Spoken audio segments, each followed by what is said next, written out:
Today's Toy Spot, we're having a look at the DC Collectibles Batman Arkham Origins Batman.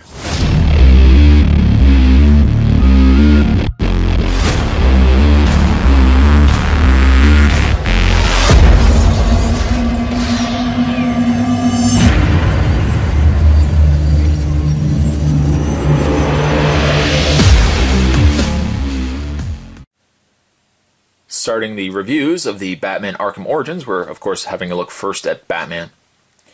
Of the figures that Spot picked up for Batman Arkham Origins, Batman actually was the hardest to come by. I don't know if it was just the fact that he was one figure perhaps per case, but there were surprisingly a lot of Jokers available. Bane wasn't so hard to find, but Batman eluded me. Needless to say, though, packaging-wise, you're going to get the same kind of packaging with all of them. It's this kind of key-shaped packaging. It's all right here. I mean, I feel like there's just a lot of excess plastic wasted at the top there, but you got a nice raised image of the Batman crest, Batman logo on the back of the package. Based on the hit video game Batman Arkham Origins, featuring an extended Gotham City, Batman Arkham Origins introduces an original prequel storyline set several years before Batman Arkham Asylum and Batman Arkham City. Taking place before the rise of Gotham City's most dangerous criminals, players will meet many important characters for the first time and form key relations. Be also on the lookout for Arkham Origins Batman. Of course, we're having a look at today Arkham Origins the Joker, Arkham Origins Black Mask, and Arkham Origins Bane. All four sculpted to us by Gentle Giant Studios. What I am going to do is take a break. I'm going to get this opened up, and again, we're going to be starting our reviews with the look at the Arkham Origins Batman. There's definitely more heading your way, guys. Don't go anywhere. Stay tuned. As an impressive figure as Batman may be, sadly, he's been omitted any sort of accessories, any sort of display base, I think both of which could have easily excelled this figure. Despite the fact he doesn't come with a display base, despite the fact he also doesn't come with accessories, this figure is incredible. You know what? You probably have already known by now that Spot had a whole ton of Batman Arkham Asylum figures, and I just got rid of them. I kind of got burnt out by the whole idea of collecting Arkham Origin figures or Arkham Asylum figures, Arkham City figures again. It might have lended also to possibly the fact that we had just gotten so many different, yet so many of the same Batman reused and reused and reused. I'm happy to see not only with Arkham Origins, they're reimagining Batman, but also with the figures, they're also reimagining the figures as well. And you know what, before we even look at this Batman, I'm just going to put him down here. Now, unfortunately, he is plagued with some problems, but not enough to bother me too much. Now, comparing him, reaching off camera here, comparing him to, like, let's say, the Batman Arkham Asylum Batman, while they are roughly about the same style of figure, you can see that where areas have carried over to some extent. They're roughly about the same height, give or take, that Batman's head is a little higher, but Batman's ears seem to almost be a little bit taller, roughly about the same kind of figure. Now this one here is from the Bane 2-pack. I've already reviewed him. Not a bad figure, but I think when you start looking at Arkham Origins Batman, you can really appreciate how far they've come with designing and sculpting figures. For starters, his face. Prefer it a lot more than what we got with the other Batman. Now it looks almost as if he's got a little bit of paint underneath his eyes, but he is pretty much a fairly clean looking figure. And I say clean, but like the majority of the figure is kind of got this scruffy, he almost really has a thrown together look to him, which I can understand as Batman's earlier days makes a lot more sense to me. Where you're taking a cleaner Batsuit, now with this particular Batman, you can see where it's comprised of just different armor pieces, different suit pieces that he's kind of just put together. Even on the back, you can see like armor plates.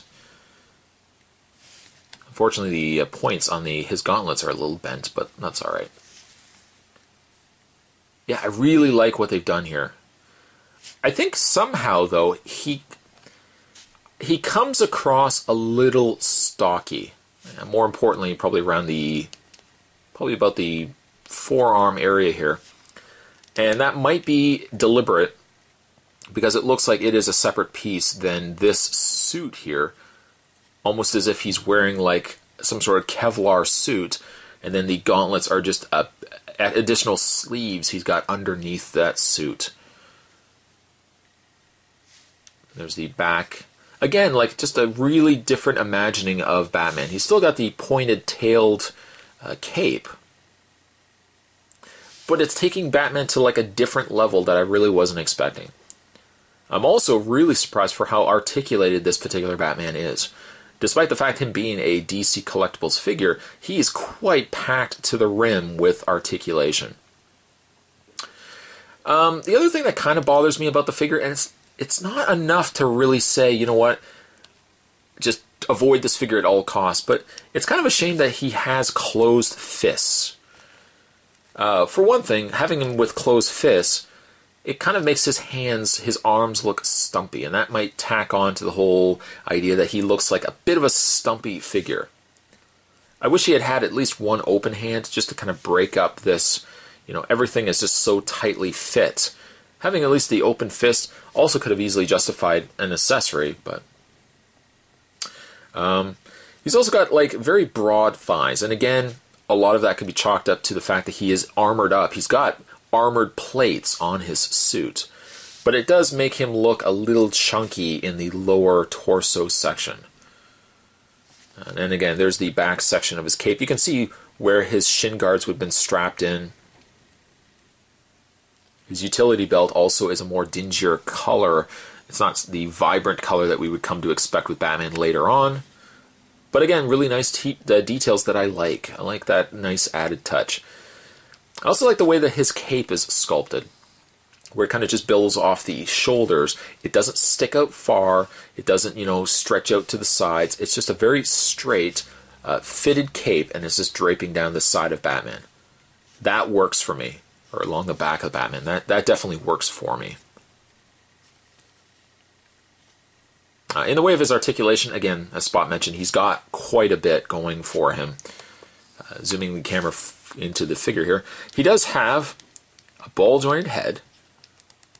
You can't really move the head too far back. You can move it further down, but it stops at about there. If only he had almost a hinged ball joint, you could have moved the neck, or at least the head on the neck, a little further back. When you get to his arms are on a hinged ball joint, so they move out, they move forward, they move back. He doesn't have any sort of bend in the bicep. However, he does have a bend. Oh, I got really worried there for a second. He does have a bend and rotation in the elbow. He does have a rotation pivot in the fist, so he can bend the fist back and forth and rotate it. He's got an upper torso crunch.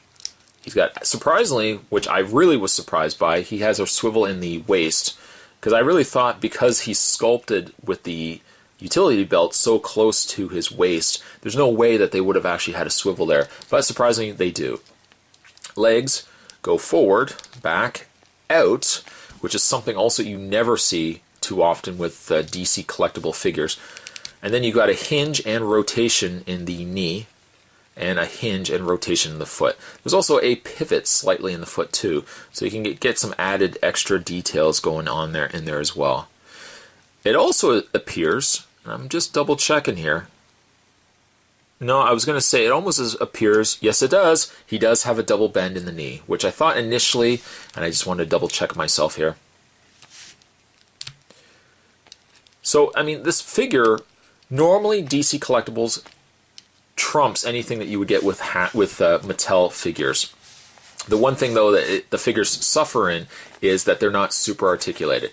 This Batman, on the other hand, not only are you getting a fantastic sculpt, but you're getting a phenomenal amount of articulation. So really, you can pose Batman in several different ways that if you've got yourself the Bane, the two of them complement each other really, really well. I couldn't have been more more pleased with this figure. The face sculpt is really nice. It still kind of keeps himself to the realms of what we have seen with the DC Collectibles Arkham Asylum Batman, but it's just taking it to the one next level. And it really is a testament to show us that they've come a long way with not only sculpting, but incorporating articulation without letting that sculpt get to suffer. And I think the figure's sculpt does not suffer, but you still get a figure that you can pose in any which way that you want. The only thing I would have liked to have seen is a display base. That's not something that's going to bother me too much because I have enough display bases. I could put Batman on a display base. Accessories would have been nice. Even if he had had at least one open fist, you could have used accessories that came with the other Batman figures. But still, I'm very happy with this figure. Batman is going to get a solid 9.5. Today's Toy Spot, we're having a look at the DC Collectibles Batman Arkham Origins Batman. And certainly stay tuned, guys. Spot's going to have the reviews of the other figures lined up from this wave. There's definitely more heading your way. And as always, I'll see you next time.